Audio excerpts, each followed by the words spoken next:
গত 15ই সেপ্টেম্বর থেকে সারা দেশ জুড়ে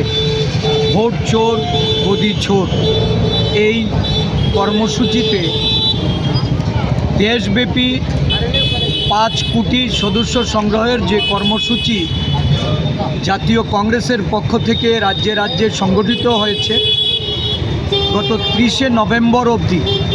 আমাদের ত্রিপুরা রাজ্যে আমরা 2,13,109টি আমরা স্বাক্ষর সংগ্রহ করেছি।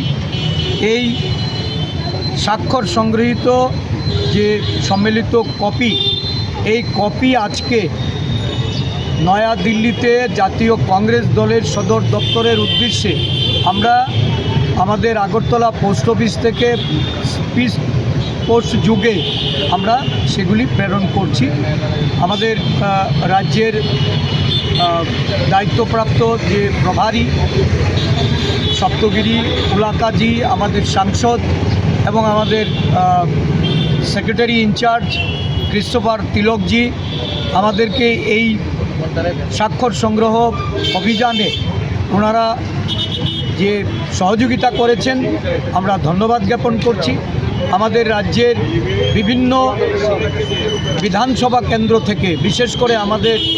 3 জন জনপ্রতিনিধি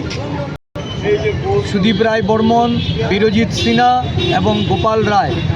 এই বিধায়কদের তাদের বিধানসভা থেকে আমরা একটা ব্যাপক পরিমাণ হস্তাক্ষর সংগ্রহ করেছি।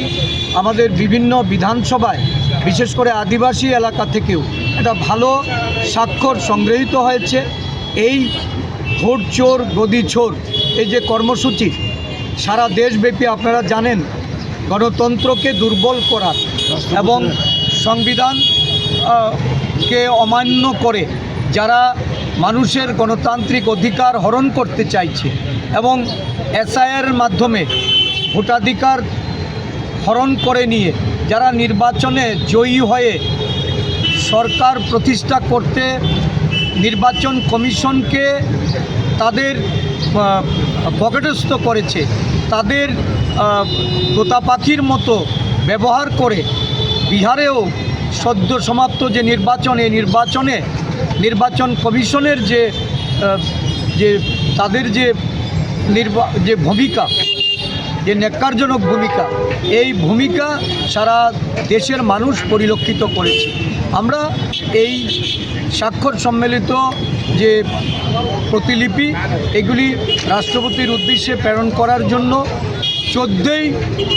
ডিসেম্বর রামলীলা ময়দানে যে মহা র্যালির আয়োজন করা হয়েছে, সেই র্যালির মাধ্যমে আমাদের জাতীয় কংগ্রেসের নেতৃত্বরা তারা এটা রাষ্ট্রপতির কাছে তুলে ধরবেন। আমরা এই কর্মসূচির মাধ্যমে সমস্ত দেশের মানুষকে জাগ্রত করতে চাইছি, সংবিধান বাঁচাতে, গণতন্ত্র বাঁচাতে, লোকতন্ত্রের মর্যাদা রক্ষার্থে কংগ্রেস কর্মীরা যে লড়াই সারা দেশব্যাপী শুরু করেছে মল্লিকার্জুন খার্গেজির নেতৃত্বে, রাহুল গান্ধীর নেতৃত্বে, একে আরও শক্তিশালী করতে দেশের সমগ্র অংশের মানুষকে এগিয়ে আসতে আমরা আহ্বান রাখছি।